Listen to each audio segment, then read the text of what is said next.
Hi guys, আসসালামু আলাইকুম। আজকে নিয়ে আসলাম জাতীয় ফুল শাপলা। আমাদের বাংলাদেশের মধ্যে কিন্তু জাতীয় ফুলটাকে বানানো হয়েছে শাপলাকে। আর শাপলা ফুলটা ফেলে দিছি, ডাটা নিয়ে আসছি। আর আজকে আমি শাপলা ভাজি করব শুকনো মরিচ দিয়ে। শাপলা ভাজি কিন্তু একটা সিক্রেট, এটা কিন্তু গোপনীয় একটা জিনিস, যে কাঁচামরিচ দেয় না, শুকনো মরিচ ছিঁড়ে ভাজি করলে ভাজিটা খেতে অসম্ভব মজা হয়। অনেকে অনেকভাবে করে, মাছ দিয়ে রান্না করে, কিন্তু আমার কাছে বেশি ভালো লাগে ভাজিটা খাইতে। আর শাপলাটাকে আমি প্রথমে খন্ড করে তারপরে ধুয়ে নিয়ে আসছি। কাটার পর ধুইলে শাপলায় পানি ওঠে, আর পানি উঠলে ভাজিটা খেতে ভালো লাগে না।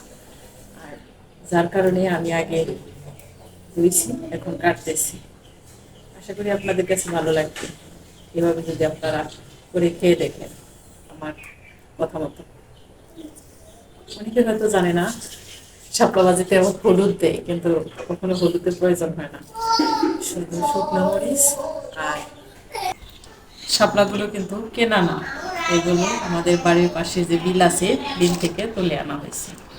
আর যার কারণে কিন্তু এতটা টলটলা, দেখতে সতেজ। বাজার থেকে আনলে একদম চেরতরা হয়ে গেল, এতটা টলটলা থাকতো না। আর এই যে দেখেন, আমি এক মুহূর্তের মধ্যে কতগুলো ছেলে ফেলছি হাত দিয়ে।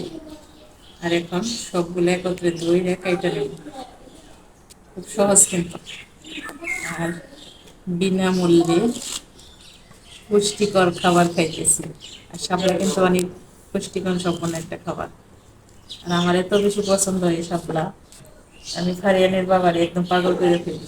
প্রত্যেকটা দিনই প্রায় শাপলা নিয়ে আসো, শাপলা নিয়ে আসো, সে এতটা পছন্দ করে। এগুলো একসাথে কাটলে কিন্তু খুব সহজে কাটা যায়। আর আর কথা বলতেছিলাম যে আমার বাবার বাড়িতে কিন্তু শাপলা নেই, ওইদিকে পাহাড়ি অঞ্চল, পানি হয় না।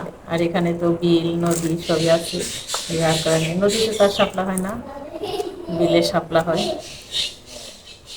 আগে আব্বারে বলতাম কিনে নেওয়ার জন্য, কিনে নিয়ে দিত, ওইগুলো একদম মোটা হয়ে যেত, নরম। আর এগুলা একদম তরতাজা। আমি শাকসবজি খেতে অনেক বেশি পছন্দ করি মাংসের চাইতে। আর পছন্দের জিনিসগুলো আয়না দিতে বলি, আনতে আনতে সেই পর্যায়ে বিরক্ত হয়ে যায়, যে তুমি খেলে সাপ্লাই খেবে না। সবটুকু আজকে সুন্দর করে ভাজি করবো। ভাজি করলে আর কেউ না খাইলেও আমি কিন্তু পুরাটাই খাবো, ফেলে দেয় না কখনো কোনো জিনিস রান্না করে। আমি জানি যে রান্না করে ফেলে যাওয়াটা কতটা কষ্টের, একটা রান্নার পিছনে অনেক খাটি। এই যে কাটাকুটি, ধোয়া ধুয়ে, রান্না করা, করে নিয়ে আসা, তারপরে সে খাবার সামনে আসে, খাওয়া যায়।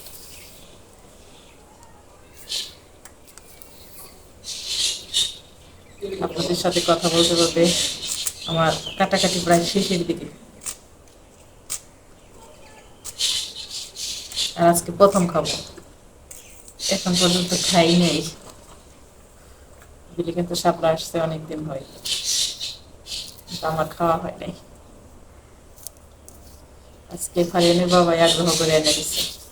আর আপনারা সবাই অনেক বেশি ভালো থাকবেন। খোদা হাফেজ।